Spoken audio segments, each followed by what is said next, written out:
अस्सलाम वालेकुम, welcome to learning lights by क्राउमेर। आज लेक्चर 26 स्टार्ट करते हैं एक्सरसाइज 2 से। आज के हम अपने लेक्चर में अपनी एक्सरसाइज 2 के लास्ट 2 क्वेश्चंस जो कि ऑब्जेक्टिव क्वेश्चंस हैं 2.17 एंड 2.18, इन 2 क्वेश्चंस का कंप्लीट सोल्यूशन देखेंगे। अपने लेक्चर को स्टार्ट करते हैं। आप देख रहे हैं 2.17 क्वेश्चन में हमें कहा गया है फिलिंग द ब्लैंक्स। फर्स्ट है हमारे पास, classification is the dash of arranging data according to some common characteristics. हम जानते हैं कि classification is the process of arranging, कि एक ऐसा तरीकाकार है, एक ऐसा प्रोसेस है जिसमें हम अपने डेटा को अरेंज करते हैं कुछ कॉमन कैरेक्टरिस्टिक्स के अकॉर्डिंग। तो ये मेरे पास फर्स्ट फिलिंग दी ब्लैंक्स में आ जाएगा प्रोसेस, PROCESS प्रोसेस। सेकेंड है हमारे पास a table has at least dash parts. हम जानते हैं जब हमने टेबल को डिस्कस किया था कि table has at least 4 main parts, तो हम इधर लिख देंगे 4। और आपको पता है कि 4 मेन पार्ट्स कौन से होते हैं हमारे पास? टाइटल सबसे most important, row caption, column caption and body of the table. इन 4 मेन पार्ट्स पे हमारा टेबल कंस्ट्रक्ट होता है। थर्ड है आपके पास in and open end frequency distribution, either the dash class limit of dash group or upper limit of the dash class are not given। इसमें हमारे पास क्या आएगा इससे बाद में देखते हैं। स्क्रीन पे आप एक डिस्ट्रीब्यूशन देख रहे हैं जिसमें आपको फर्स्ट जो टेबल कहा गया है वो है एज ग्रुप, और सेकंड जो हमारे पास टेबल है वो है फ्रीक्वेंसी। आप देख रहे हैं कि जो आपकी फर्स्ट क्लास है इसमें आपको कहा गया है बिलो 5, इट्स मीन 5 से लेस वाली जो वैल्यूज़ हैं वो सारी मेरे पास जो फर्स्ट क्लास है उसकी लोअर क्लास लिमिट में आएंगी। और 5 से तो बिलो बहुत सारे नंबर्स हैं, हम देख सकते हैं कि 5 से बिलो 4, 3, 2, 1, 0, -1, -2 अप टू सोन माइनस इन्फिनिटी। तो ये होती हैं हम मेरे पास ओपन एंड क्लासेस, जिसमें मेरे पास या तो जो मेरी फर्स्ट क्लास है उसकी लोअर लिमिट ना गिवन हो, या जो मेरी लास्ट क्लास है जैसा आप देख रहे हो 75 एंड अबव। और हम जानते हैं कि 75 से अबव मेरे पास बहुत सारे नंबर हो सकते हैं पॉजिटिव इन्फिनिटी की तरफ। तो ये होती हैं ओपन एंड क्लासेस। तो इसमें मेरे पास होपफुली अब आपको इसका कंसेप्ट ज़्यादा बेहतर समझ आ गया होगा। तो अब देखते हैं इसको। इन and open end frequency either the dash class limit of dash group, it's mean के लोअर क्लास लिमिट, हमारा टेबल भी हमें यही बता रहा है कि इसमें मेरे पास लोअर क्लास लिमिट जो थी ना फर्स्ट ग्रुप की, फर्स्ट ग्रुप कह दें, फर्स्ट क्लास कह दें, आप एक ही बात है। टेबल आपके सामने ही मौजूद है। और upper limit of the dash class are not given, तो अपर लिमिट मेरे पास किसकी नहीं गिवन होती? एंड क्लास की। एंड क्लास कह दें या लास्ट क्लास कह दें, एक ही बात है, ठीक है। LAST last. फोर्थ है मेरे पास in histogram with unequal class intervals the area of each rectangles is dash to class frequency. Histogram को डिस्कस करते हुए हमने इस टॉपिक को पढ़ा था प्रोपोर्शनल, ठीक है। जब मेरे पास अनइक्वल क्लास इंटरवल्स आ जाता है, इट्स मीन जब मेरे पास एच सेम नहीं होता, तो हम क्या करते हैं, हर जो भी रेक्टेंगल बनाते हैं उसे प्रोपोर्शनल लेते हैं हम क्लास फ्रीक्वेंसी के अगेंस्ट। तो फोर्थ पे मेरे पास आ जाएगा प्रोपोर्शनल।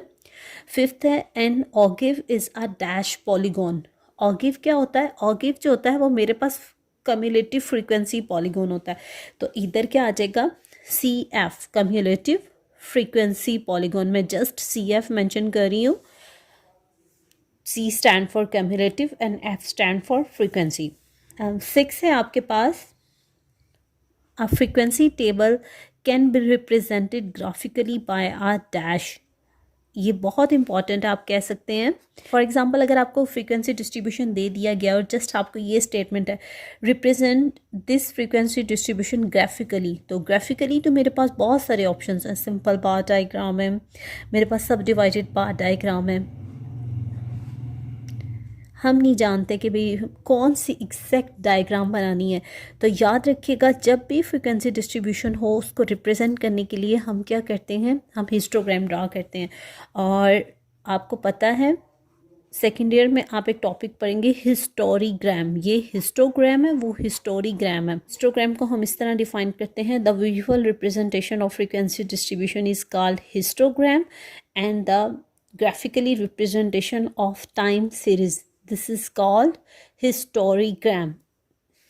होपफुली आपको इन दोनों में भी बेहतर फ़र्क पता चल गया होगा। अ histogram is a dash bar chart with dash spaces between in bars.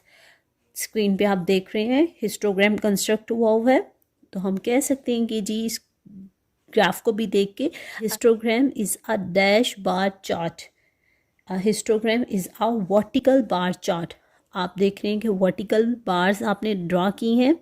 आप यूं भी तो कह सकते हैं कि वर्टिकल भी हैं और ये मेरे पास रेक्टेंगुलर भी हैं, क्योंकि उनकी ऑपोजिट जो विड्थ है वो भी सेम है। तो आप वर्टिकल कह दें, रेक्टेंगुलर कह दें, दोनों कंसिडर कर सकते हैं आप।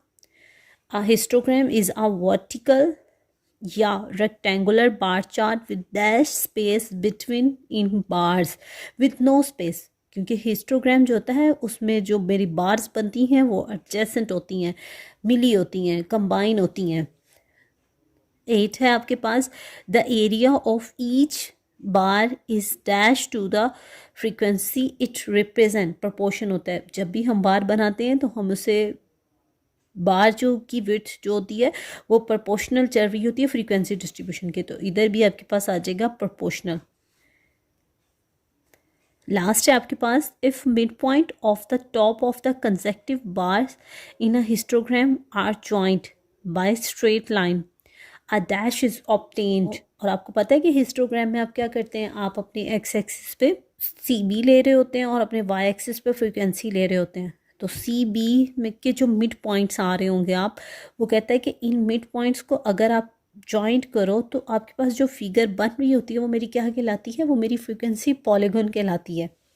और आपको ये भी पता होना चाहिए कि फ्रीक्वेंसी पॉलीगॉन में हम अपने एक्स एक्सिस पे क्या लेते हैं, मिड पॉइंट्स ले रहे होते हैं, और अपने वाई एक्सिस पे हम क्या लेते हैं, फ्रीक्वेंसी लेते हैं, फ्रीक्वेंसी पॉलीगॉन। स्पेस नहीं है यहाँ पे, दैट्स वाई मुझे थोड़ा ऊपर करके लिखना पड़ रहा है। नेक्स्ट क्वेश्चन आपके पास 2.18, against each statement write T for true and F for false statement.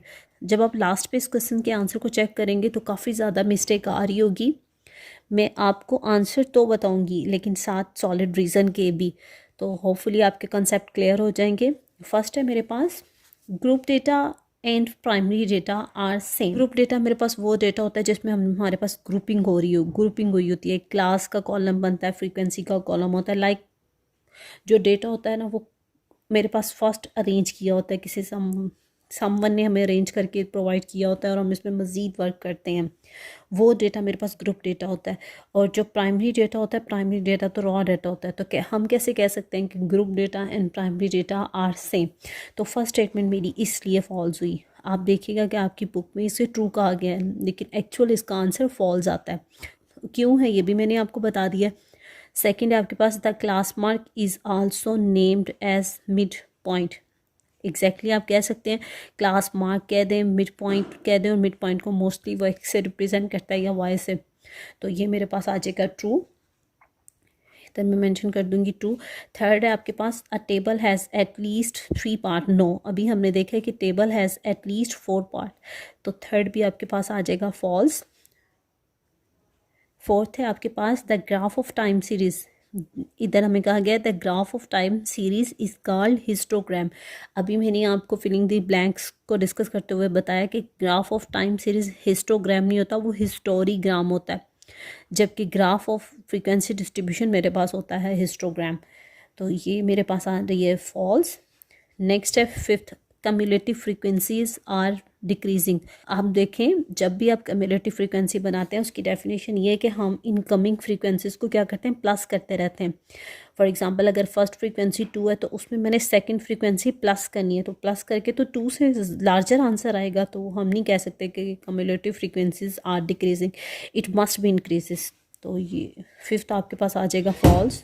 6 है आपके पास, the data 10, 5, 7, 6, 4 is the example of group data.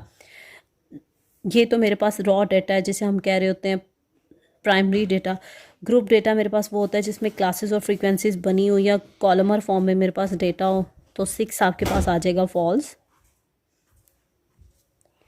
7 है आपके पास the two fold VN is also named as dichotomy. ये मेरे पास ट्रू है। डिकोटमी होता है कि अगर हम अपनी पॉपुलेशन को 2 पार्ट्स में डिवाइड करें और 2 पार्ट्स जो है ना वो होमोजीनियस ना हो, मींस के उन दोनों के दरमियान कोई सिमिलरिटी ना हो। फॉर एग्जांपल अगर आपकी पॉपुलेशन है तो आइदर मेल या फीमेल, तो आप एक ग्रुप बना देंगे मेल का और दूसरा ग्रुप बना देंगे फीमेल का और इन दोनों में कोई सिमिलरिटी नहीं है। इस प्रोसेस को हम कहते हैं डिकोटमी। 2 फोल्ड डिवीजन होती है, तो इस वजह से ये ट्रू है। 8 है आपके पास data can be presented by means of graph. आप अपने डेटा को थ्रू ग्राफ्स भी रिप्रेजेंट कर सकते हैं, ये आपके पास आ रहा है ट्रू। नेक्स्ट है आपके पास a graph of cumulative frequency curve is called polygon. अभी हमने फिलिंग दी ब्लैंक्स को डिस्कस करते हुए देखा है कि जो कम्युलेटिव फ्रीक्वेंसी पे ग्राफ बनता है वो पॉलीगॉन नहीं होता, वो ऑगेव होता है, तो इस वजह से ये मेरी स्टेटमेंट फॉल्स हो गई। लास्ट है आपके पास in constructing a histogram mid points are taken to be along x axis. तो ये रॉन्ग है क्योंकि हिस्टोग्राम बनाते हुए हम अपने एक्स एक्सिस पे मिड पॉइंट्स नहीं लेते, हम अपने एक्स एक्सिस पे सी बी लेते हैं class boundaries, that's why long. इसके साथ हमारा चैप्टर 2 कंप्लीट होता है। हमने चैप्टर 2 को लेक्चर नंबर 7 से लेकर लेक्चर नंबर 26 इन 20 लेक्चर्स में अपने चैप्टर को कवर किया है। पहले हम थियोरेटिकली बाय वन एक टॉपिक को पिक करते उसे एक्सप्लेन किया और उससे रिलेटेड क्वेश्चंस किए हैं और लास्ट में हमने फुल एक्सरसाइज को कवर किया है। अगर स्टिल आपको चैप्टर 2 में कोई प्रॉब्लम है तो कमेंट सेक्शन में बताइएगा, आपकी प्रॉब्लम को सॉल्व किया जाएगा, आपकी बेहतर रहनुमाई की जाएगी। लास्ट पे सबसे रिक्वेस्ट है प्लीज़ चैनल को लाइक और सब्सक्राइब करें, अपने दोस्तों के साथ शेयर करें। अपना ख्याल रखिएगा। अल्लाह हाफिज़।